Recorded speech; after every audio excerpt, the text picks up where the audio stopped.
Hello, I'm Tenny, and this is Not Defined by Endo.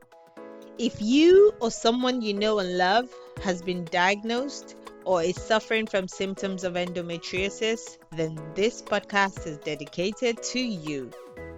Each episode, I share my own experiences, interview health professionals and other specialists, and speak to those who know what it feels like to live with and fight an incurable disease.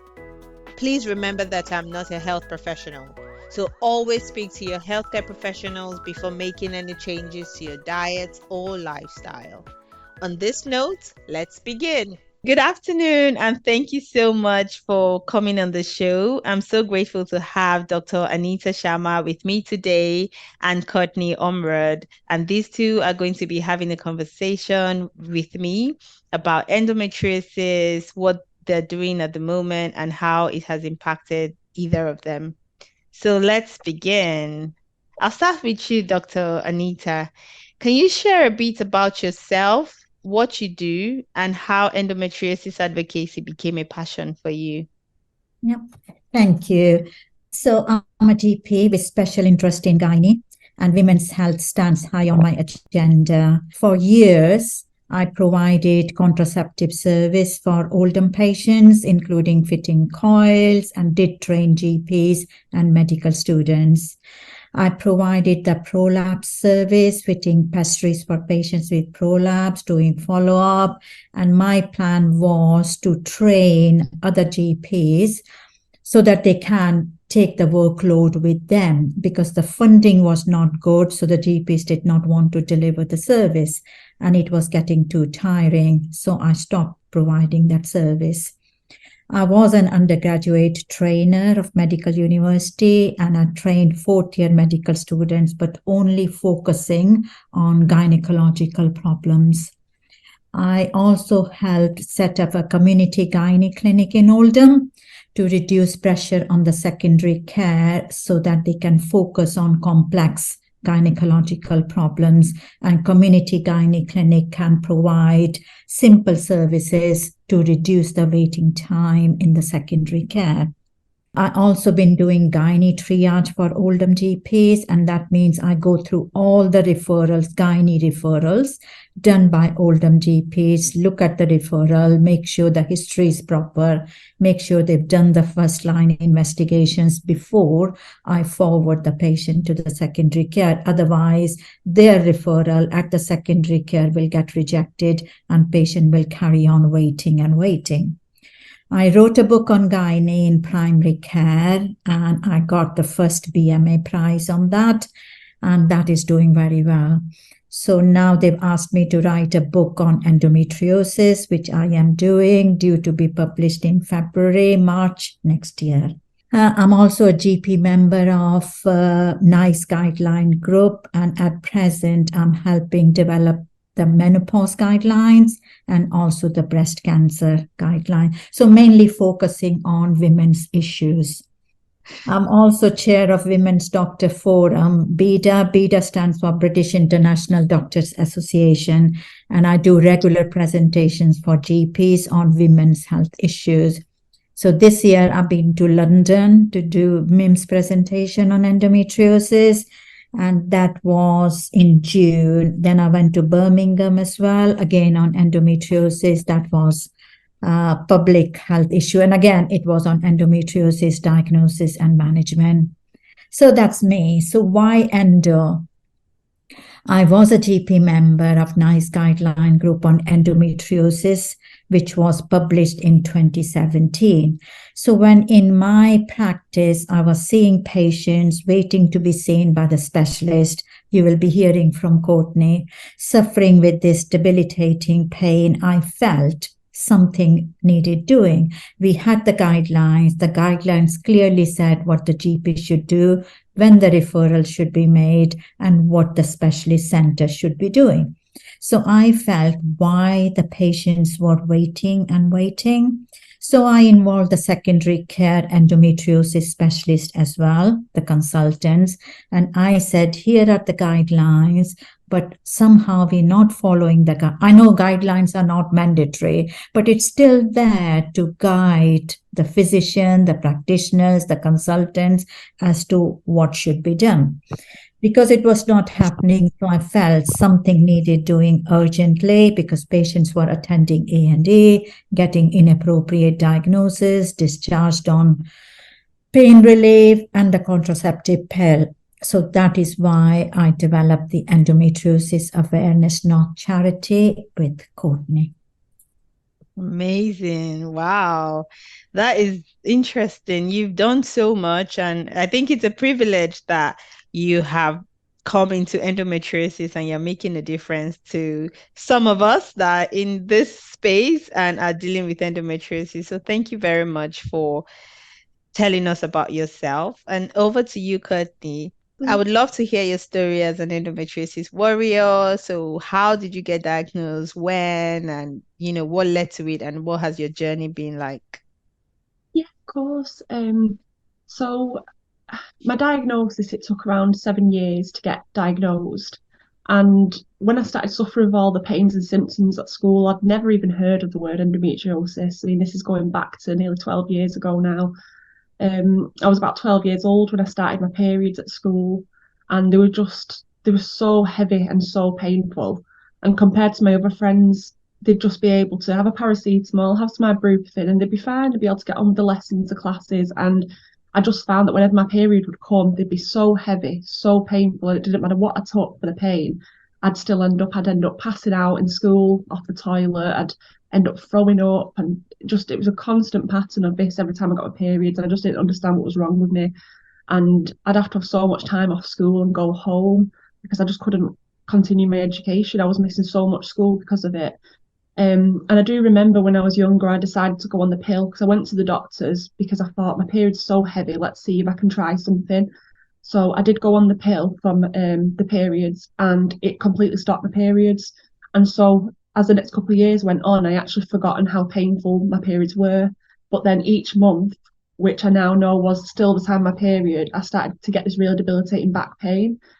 And it was just so excruciating. And I was so passionate about sport, and I loved PE at school. And I had massive dreams to go and be a teacher. I wanted to go to university. And I found that I couldn't even I had to get special consideration from the exam board for my GCSE PE because I literally couldn't get out of bed at this point. Each month my back would keep going. I was getting these awful pains all down my legs and into my knees, my stomach, my back, my pelvis area. And this was just happening monthly. And then when I was about 14, I started to notice it was happening maybe every 2 to 3 weeks, nearly all month long. And it wasn't until I actually went to college that I started with what I'd say was all the classic symptoms of endometriosis. And I really did know that something was wrong then. I mean, I'd had all these scans anyway. I'd had scans on my stomach and my back that were all coming back normal. And they were doing blood tests, of course, again with endometriosis. They were all coming back normal. And I just didn't know what was wrong with me. And doctors were pointing at a psychological route, saying they felt it might have been health anxiety and it might have been pain that was in my head. And I was just hypersensitive to pain, and it's probably trauma, and all these things that doctors were saying to me. And they pushed me to go and see a counsellor in the end. And that was really difficult because I knew there was something wrong with my body. I just knew I couldn't imagine all this awful pain that literally I'd be on crutches in the end. I couldn't walk. I had to use crutches just to get up in the morning and get myself to school and college.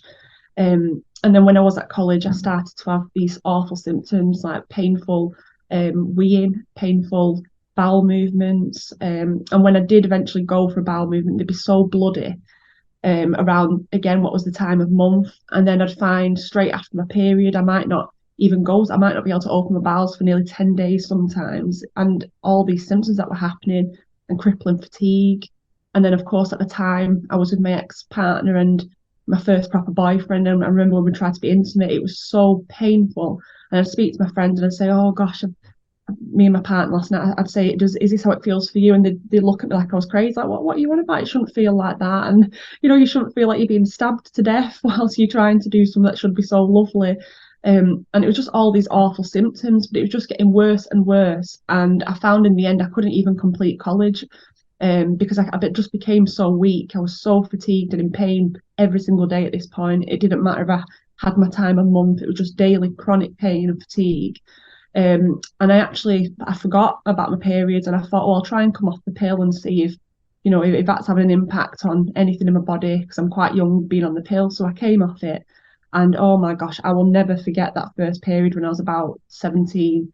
I just remember waking up in the night, there was blood everywhere, like everywhere in the bed. I tried to stand up and I just collapsed onto the floor. I was in so much pain. I was making all these groaning noises and being sick on the floor, and I had to crawl to the bathroom just to try and use a toilet, and it was just awful. I was in so much pain. My mum just didn't know what to do. And on another occasion, this was before we decided to try and push things further.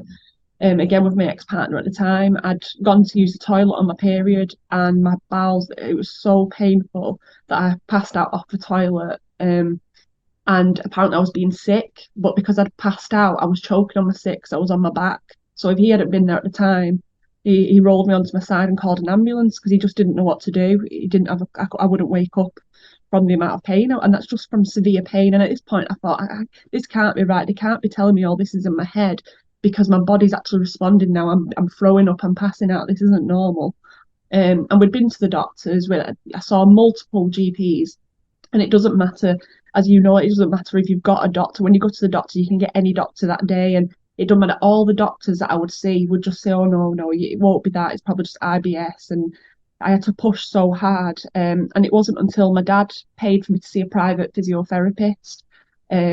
And thank goodness, because we'd never heard of endometriosis. He'd had a look at my stomach, he had a feel, and he said he could feel like what he thought was scarring. And he asked me if I'd ever had a surgery. I said no, and he was assessing me, and he said, "Have you ever heard of endometriosis?" And me and my dad were like, "Wow, no, what's this?" And he told us all about it. He said, "Go home and Google it." He said, "And I want you to push your doctor to send you for a referral, because I really think you've got it." And oh my gosh, for the first time in all those years, I finally didn't feel crazy. It was like, wow, oh my God, I could see all these symptoms, the painful sex, the painful bowel movements, when you wee in, and pains in your stomach, back and legs, everything just made sense. And I said to my dad, right, I think I've got this. And my parents totally agreed with me. And we kept pushing and pushing, and we weren't really getting anywhere. I think I ended up in hospital so many times, but one of the times we managed to get someone to refer me to a gynecologist, but he still felt it was IBS, but he said, "I will refer you." And when I saw it was a male gynecologist who saw in the NHS, and when I actually got to see him, he listened to me, and he just kind of was a bit smug, and he just said, "We'll put you down for laparoscopy. It's the golden standard," he said, "but trust me." And he went, "I categorically, no, you do not have endometriosis." So I was like, right, okay. And so I went away from there, and I was on the waiting list, and the waiting time was was just huge. And my mum was doing lots of research how she can help me, and she found a gynecologist, a female gynecologist that we went to see privately. My parents stayed for me because we were just desperate. I had no quality of life. And as soon as we went in to see her, I was on both crutches. I could hardly stand up straight, from the pressure in my stomach and back. And when I got in there and told her my story, she said, "You definitely have endometriosis." And I just remember when I heard those words, I said, "Can you just say that again?" And I just burst out crying, because I just felt for so long that I was crazy and that I was making all this pain up, and I was just going out of my mind. And it was just amazing to hear this. And she transferred my care over to her in the NHS. She pushed it as urgent. I got my surgery 3 months later, and after 7 years of suffering, age 19, I was diagnosed with endometriosis. And that's nearly 12 years ago now. And it's just crazy what girls and women, it doesn't matter where you're from, we all suffer from this awful disease, and every woman gets treated so badly and still the same, and nothing seems to be changing. And that's why I love that I can do this charity and campaign work with Dr. Sharma, because we just want to try and change people's lives like ourselves to get something better, because we need more awareness out there. Yeah, you're so correct. I'm so sorry that you had to go through that and all that pain. I guess our only consolation is that you are working so hard to make sure that someone else doesn't go through what you've been through. So thank you so much for all your work. And that leads me to the next question. How did you and Dr. Sharma meet, and how did you begin to do, like, what do you do together? And how did you start that? So Courtney was a registered patient of my practice. And when I heard her story, read her notes, that how much she suffered, how many times she's been to A&E, and diagnosis was only made when she went private. So I felt that something needed doing. We need to work together because, like Courtney, there are other women who are suffering in silence, not getting the diagnosis made, not getting the proper treatment. So we started working together.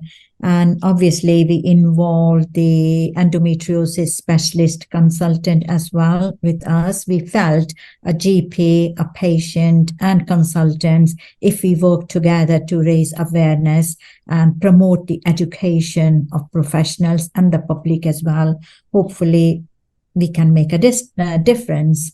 So we started it, and then we were so pleased. Hard work of Courtney. Andy Burnham came last year. And he also supports our charity because I think he also felt that something needed doing. So this is the reason how we got involved. Now I'll hand over to Courtney. Okay.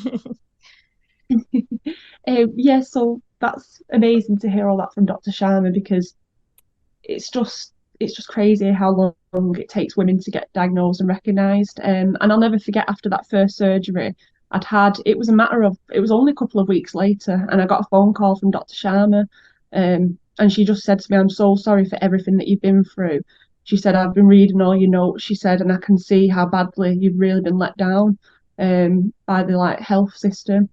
And she said, "And I don't want that to happen again." And she said, "How would you feel? Would you be willing to work together if we formed or tried to start a charity together on endometriosis?" And I'll just never forget that phone call. And I was just like, wow, because even after your surgery and after your care, and I'm very lucky that my GP did that for me, because the follow-up care for a lot of girls, especially after the first surgery, is so poor. Yeah. And a lot of I've asked so many girls, and they say, "Oh, there's no aftercare and nothing happens. You just left, and then when it starts to come back again, what do we do?" And so I was very lucky that I got that opportunity to work with Dr. Sharma, and now we can spread so much awareness. And it's also helped me to never feel alone, because I know so many people are wanting to get on board and help, and I'm so happy that we can do this and we can help other girls and women not feel alone, because that is the reason I share my story now. And every time we go to a charity event, I'll always cry. This is the first time I haven't cried, actually. Because it's reliving trauma and knowing that that's how I feel, how many other girls and women feel like that but haven't been able to have the voice I now get to have, sharing my story to help others.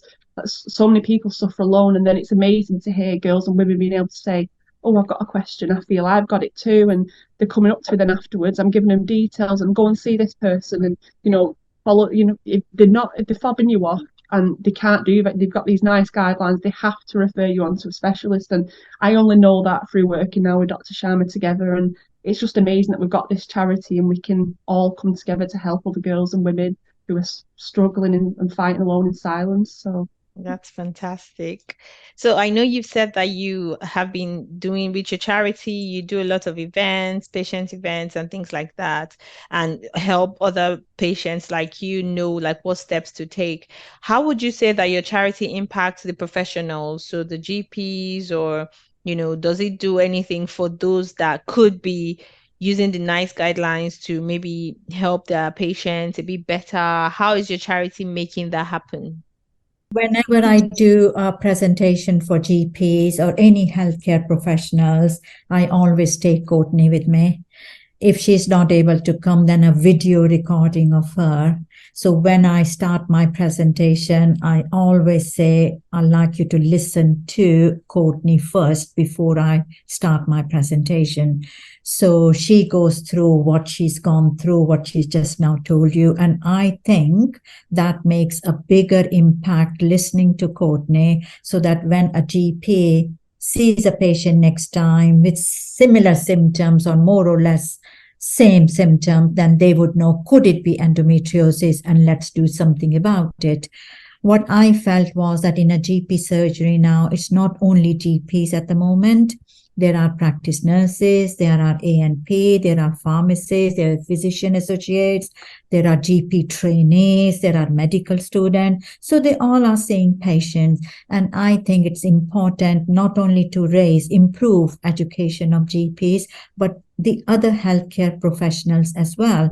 So every presentation of ours, we invite other professionals too, so that they do know what is endometriosis, what are the symptoms, what's to be done, when to refer, where to refer, what is the first line of management. So it is making an impact. Yes, locally we have made some difference, but I still feel a lot needs to be done. A lot needs to be done. Yeah, I agree with you. A lot needs to be done. And on that note, I want to ask a bit about late diagnosis. So we know that that's the big issue with endometriosis. The fact that there's no cure is one big thing, and hopefully research is being done to understand the theories of the pathogenesis of endometriosis. But another important thing is the diagnosis and how long it takes. Like Courtney, you said it took you 7 years, of pain and suffering before you even got listened to. And that's a big thing because the problem is that we have the GPs that most of our patients, most, endometriosis patients, like everyone actually goes to. And when they go to the GPs, many of them say that they go to the GP up to 15 times, if not more, before they even get referred for further investigation at all. So, and by then, of course, the disease might have progressed, things may have gotten worse because we know that endometriosis is a progressive disease.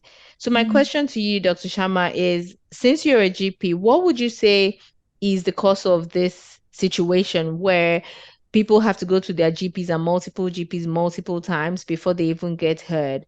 And why? Is it just lack of awareness? Is it just lack of resources and time? What is it? You're absolutely right.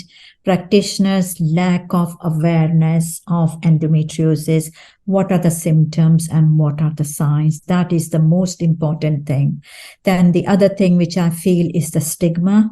Stigma associated with discussing period problems and painful sex. So especially Black and minority ethnic, they feel very reluctant talking about how painful their periods are and how painful the sex has been. So I go to Black and minority ethnic group as well in Oldham, and I listen to their stories, and they just carry on suffering in silence. Poor education in schools and colleges as well. So I think that needs addressing too. The period health in schools and colleges has to be promoted. There was a report not so long ago, I mentioned the other day, that in one school, it was so devastating to read that they were given a red card. So if a girl is on a period, and she's suffering with pain and she wants to go to the toilet during the lesson, she has to raise her red card so that the teacher understands and let her go to the toilet. And I said that this is simply not acceptable. No. Then investigations now. Yes, like Courtney has said, she had blood tests. Blood tests are not diagnostic of endometriosis. Courtney said she had scan. Scan is not diagnostic. Abdominal or transvaginal scan, not diagnostic. So what happens is most of the GPs will do the blood test, the scan, and they say everything is normal. But that's not right. So they discharge the patient. The only diagnosis, what Courtney has said, is the laparoscopy and histology, looking at the endometriotic deposits and the histology confirming the diagnosis. And I think that is the reason why there is a delay, because once the tests are negative, the patient is discharged or your tests are fine. So I'm not sure whether you read the report on all-party parliamentary group on endometriosis, was published after COVID, and they said, let's not blame COVID for delay in diagnosis. The delay in diagnosis is lack of awareness of symptoms by the practitioners. So every time me and Courtney, we do a presentation, I have got one slide, and that slide is the symptoms diagnosis. So I shared that slide with everyone. I said, I say, put it on your desktop, please. Share it with the other GPs in your practice, practitioners, physician associates, so that when they see a patient similar to with these symptoms, you would know. And when they hear Courtney's story, then yes, it becomes easier. Then the other problem is that you have to have a specialist consultant in endometriosis. Not a general specialist can make a diagnosis. They will also say everything is normal. And the guidelines clearly say in every area, there should be a specialist endometriosis center, which means a specialist consultant, a specialist bowel consultant, a specialist urologist, a specialist diagnostic, and they should work together. Still not happening, still not happening. And that is the reason why we've not made a change. Still taking 7.5 years to make a diagnosis. 7.5 years. It's heartbreaking, isn't it? Yeah. So I know that, you started a charity, and I'm sure you're putting a lot of time, effort, and even money into the charity, into your events, into even printing, documents and things like that that you want to share with your GPs, with patients, and all that. So my question is, what would you say is the current state of funding when it comes to women's health issues? In my experience and from everything I've gathered, funding for women's health is very low, especially compared to, men's health.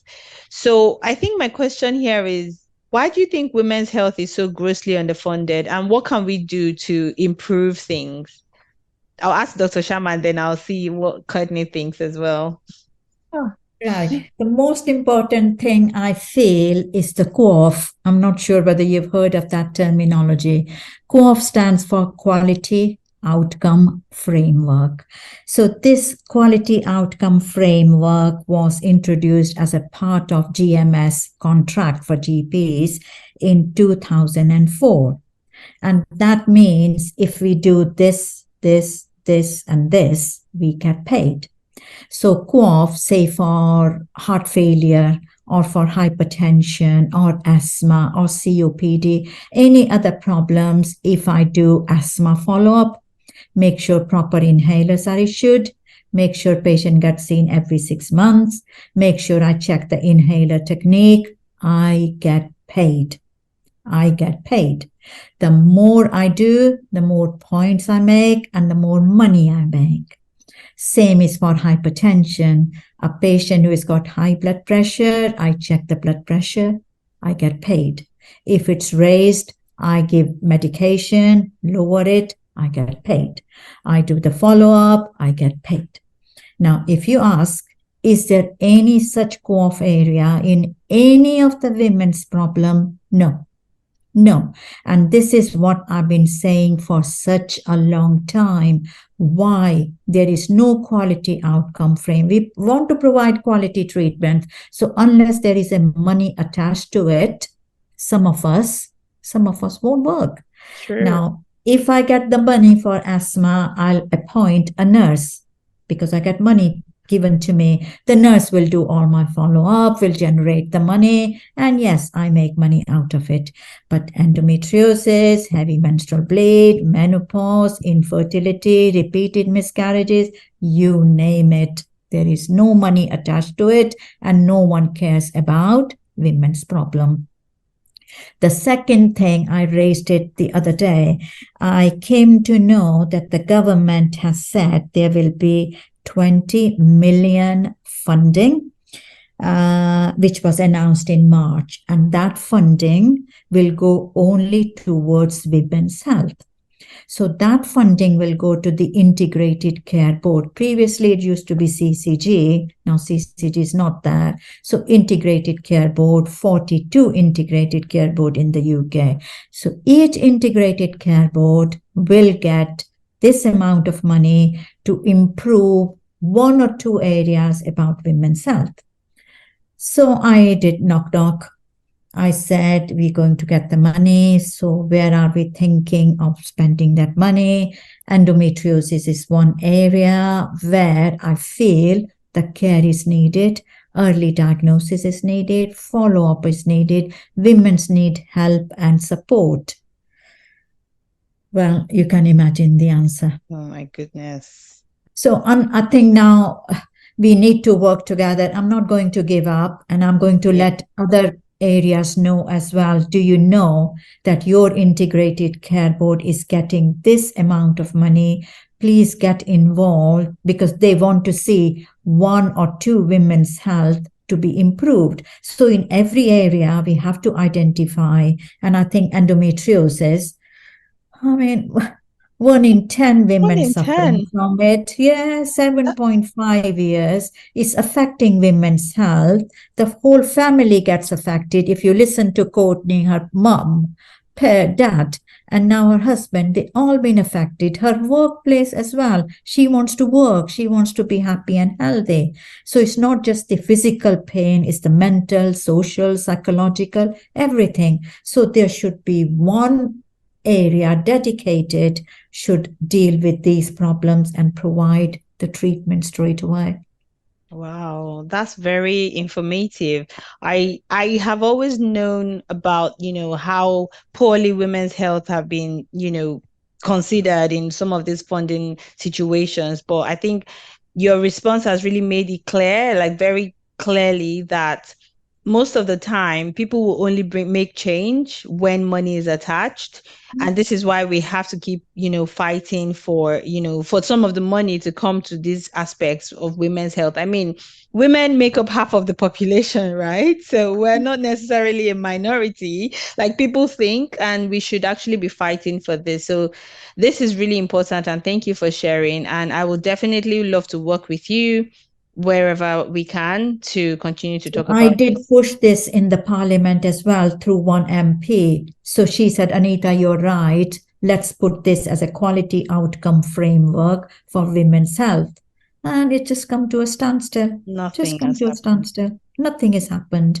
So funding is there. Where would the money go? No idea. So unless we all work together, I Yeah. don't think we can make a change. And I always say, even though women live longer than men, we live 4 years longer than men, but we live in poor health. We Yeah. live in poor health. Lots of pain from Yeah, menstrual, from pre-menstrual to menstrual, and yeah. even the menopause stage. Yeah, Like it's pregnancy, baby deliveries, exactly. stillbirths, miscarriages. See, so many things there. Yeah, agree. Thank you so much for sharing that. Courtney, do you have anything to add regarding that? And then I'll ask you about your mental health after that. Okay. I think the main thing is definitely everything that Dr. Sharma said. I mean, again, like before we worked together on this charity, I never knew the reasons why we were so underlooked with our health and why we were waiting for years and years for an appointment, and then a man can walk into A&E and he seems to get that. But he wouldn't mind me using this as an example, but my husband actually is going back about a year ago. He had a problem with the male area and he wanted to get it checked to make sure everything was okay. And so we went to A&E. He was seen within probably an hour. He was offered to stay in overnight for the problem, which Patrick felt like wasn't actually an emergency. He just wanted to get it checked. But he said, no. They said, well, please come first thing tomorrow. We're going to send you over to, I think it was Fairfield, and just prepare yourself. You might be having surgery that day. He had all the tests done the next day. It was all fine. It was just a cyst. He was fine. So they said, oh, it'll go away.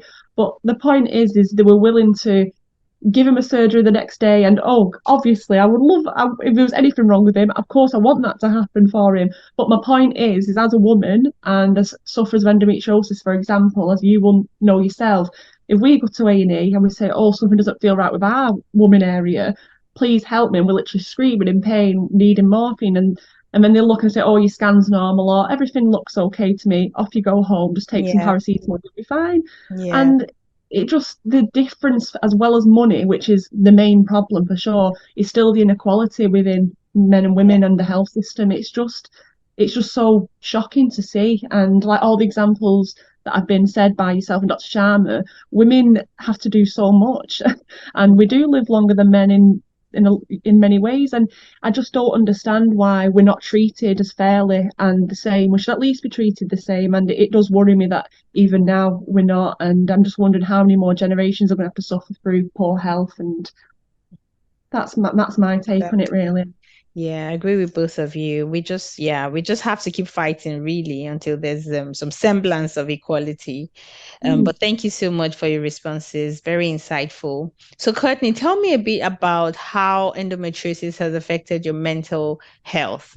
Because I know that a lot of people and, physicians say, oh, it's in your head. And sometimes they pretend or they ignore the fact that it's not just a mental thing. It's not like something you're just making up. Your body, like you said earlier, your body is actively physically in pain, that you're vomiting, you're throwing up at the same time, and you passed out. So it's not just a physical thing and it's not just a mental thing. It's like very intertwined. So how would you say endometriosis has affected your mental health, and how are you coping? I'd say endometriosis it's greatly affected my mental health. And I'd say I'll come back to the present moment now, but going all the way back to then with constantly being told, oh, it's all in your head, you're making it up, or you've got health anxiety. I was such a happy, bubbly young teenage girl, as most are, unless you suffer with a mental health condition. And I never did. I never suffered with depression. I was always very happy. And with all this constantly being said to me and being made to go and see counsellors who were quite condescending and weren't very kind when they should have been, especially to someone who's young and vulnerable, I found that just had such a massive impact on mental health, and the pain was only getting worse and worse and worse. And of course, I was isolated because I wasn't well enough to go to school. I couldn't go out and see my friends. I was very much isolated at home unless someone would come to see me. And I found that after such a long time of being told I was making this up, it did push me to such a dark place. And as a young girl, it scares me that was allowed to happen, and it just worries me that professionals are saying these kind of things to young girls and women, and nothing's kind of being learned from it, even though we're trying to be heard. And I remember I was at such a low point in my young teens that I made several attempts to take my life, because I was just in so much pain all the time, and I just couldn't understand, how can I be making this up? Do you not think I'd love to be out now, going socialise with my friends? It's a time to start. It's a time to be making mistakes in your life and to take different paths, and it's fine if you've not made the right one, you start a new one. And I just found that I was missing out on everything, and the impact it had on me mentally. I just felt so alone, and I didn't see a way out. I really didn't, in all that pain and with no answer. And then I thought, is this really me making this up, and is this how I'm going to live forever? What's wrong with me? I just thought that was the only way out at the time. And I remember I had to go to, my parents took me to A&E because I did try to hurt myself, because I obviously wasn't very well, because of all the suffering physically, but mainly mentally, because I was made to feel crazy. And that's the thing with it. I think, as I've learnt with time, with anyone with chronic pain, it's how you can handle it, and it's how you might choose to, some people are into mindfulness and meditation, some people might choose talking therapy. I think anyone who suffers with chronic pain should make sure that they look after themselves mentally too, because it has such an effect on it. It really does, and you can slip down that dark road, because it's, for us, there's no cure. So we've got to try and find a way that works for us to handle it. And even now, I've recently been diagnosed with PMDD, which is a type of PMS but more severe. And only last month I've been put on antidepressants now, because it scares me. I mean, I already had these thoughts with my endometriosis, and I know we have so many hormones anyway, a lot of extra estrogen that it's feeding for our bodies. But I do every month, and I would suffer with depression, same time each month, and then it goes. And I for such a long time, I couldn't understand why is this happening? Because I'm happy, and why do I feel like this? And then last month, it terrified me, but I actually felt suicidal.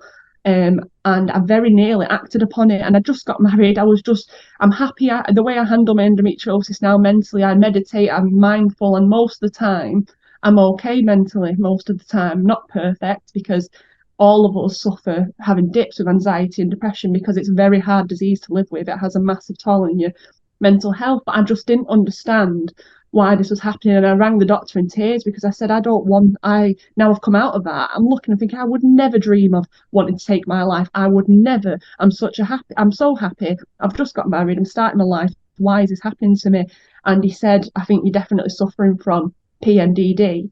which is a more severe type of PMS. He said, which I have seen in a lot of young girls before. He said, and I have seen it, because I said, could it be to do with endometriosis? He said, I have seen it more in women who have got gynecological problems as well. And it's crazy what a woman goes through and all the hormones we have. And there's not always a reason for feeling depressed, but pain and secondary conditions like PMS, PMDD have a massive knock-on effect, and it can be so scary. If you are a happy person, it can be very scary to go through that, and very dangerous unless it's addressed and managed and treated. And yeah, I think a lot more needs to be done for women's mental health who are suffering with conditions like endometriosis, because it's very, very difficult to live with, and girls shouldn't be made to feel like it's all in the head. So they need to learn from, for example, these charity events we're doing, pass the word on, tell other GPs about it, tell other professors about it, other people who've got an interest in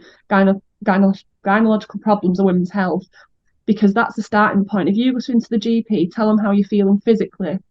I'm really scared what I'm going through, I'm having these symptoms. If they can stop thinking, oh, I remember when I went to that presentation, this might actually be endometriosis, and they treat you completely differently rather than make you feel like you've got to jump through all these loops and years of suffering, that will reduce. I would not be surprised if we saw a massive reduction in the mental health problems of young teenage girls suffering and going on to be diagnosed with endometriosis. I think a lot more needs to be done with that, and again, educating and keep educating and speaking about it, because young girls and women do not deserve to be feeling that way. You're correct. Thank you so much. And I'm really sorry that, it feels like something that never ends. You have endometriosis and you think it's the worst thing that could ever happen to you. And then maybe you're diagnosed with infertility, or then you have, like you said, PMDD, depression, anxiety, and all of these. And it just feels a bit too much. So yeah, you're right. For anyone listening, it's very important to speak to your doctor about your mental health as well. And just keep speaking up. Don't let anyone shut you up. Don't let anyone make you think that, it's in your head or you're being dramatic, because we also get that rap that, oh, you're just being dramatic, you're just being over the top, but that's not correct. So I'm really sorry, but thank you for sharing that.